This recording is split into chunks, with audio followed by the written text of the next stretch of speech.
ஒரு வழிபாட்டு தலத்தை, ஒரு வழிபாட்டு முறையை அழிக்கணும்னா வெளிலேருந்து எதிரி தான் வரணும்னு அவசியம் இல்லை. அதை பின்பற்றுறவங்க, அந்த வழிபாட்டு முறையை தொடர்ச்சியாக செய்கிறவங்க அதை கைவிட்டாலோ அல்லது குறைத்து கொண்டாலே போதுமானது. அந்த வழிபாட்டு தலங்கள், வழிபாட்டு முறைகள் அழிஞ்சிடும். இப்போ உதாரணத்துக்கு புதுசாக ஒரு வீடு கட்டியிருக்கோம் அப்படின்னா, அந்த வீட்டை அழிக்கணும்னா வெளிலேருந்து எதிரி அதை உடைக்கணும்னு அவசியம் இல்லைங்க. அப்படி செய்யலாம். இன்னொரு வழி என்னன்னா, அந்த வீட்டை பயன்படுத்தாமல் விட்டாலே போதும். அந்த வீடு பாழடைஞ்சு பராமரிப்பு இல்லாமல் அந்த வீடு வீணாக போயிடும்.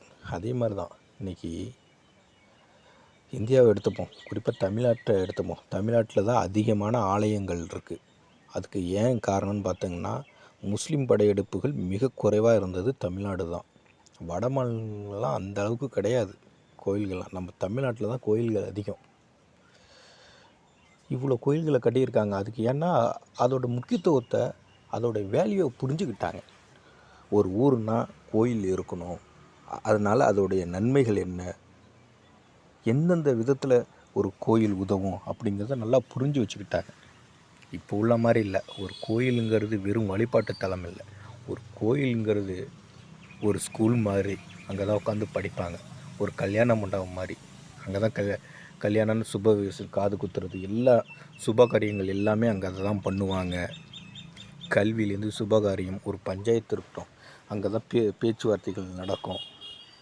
அது ஒரு மன அமைதிக்கான இடம், மனிதனுக்கான அனைத்து தேவைகளையும் நிறைவேற்றக்கூடிய இடமா இருந்தது. ஆனால் அதோடைய வேல்யூவை நம்ம சரியாக புரிஞ்சாமல் விட்டதாலையும், கோயிலுக்கு சரியான விதத்தில் போகாமல் இருந்ததாலையும் இன்றைக்கி பல கோயில்கள் எப்போ பார்த்தாலும் பூட்டியே இருக்குது. அது காரணம் என்ன? பக்தர்கள் வர்றதில்லை, அதனால் பூட்டி வச்சிடுறாங்க. நாம் என்ன செய்யணும்னா, அதோட வேலையை புரிஞ்சிடணும். கோயிலுக்கு ஏன் போகிறோம் அப்படிங்கிற ஒரு புரிதல் வேணும். மனிதனுடைய வாழ்க்கை கர்மாவை பேஸ் பண்ணி தான் இருக்குது. கடவுளை மறுக்கிறவங்க வாழ்க்கை கூட நல்லா இருக்குது. அது காரணம் என்னென்னா, அவங்க போன ஜென்மத்தில் செஞ்ச புண்ணியம் ஒரு முக்கிய காரணம்.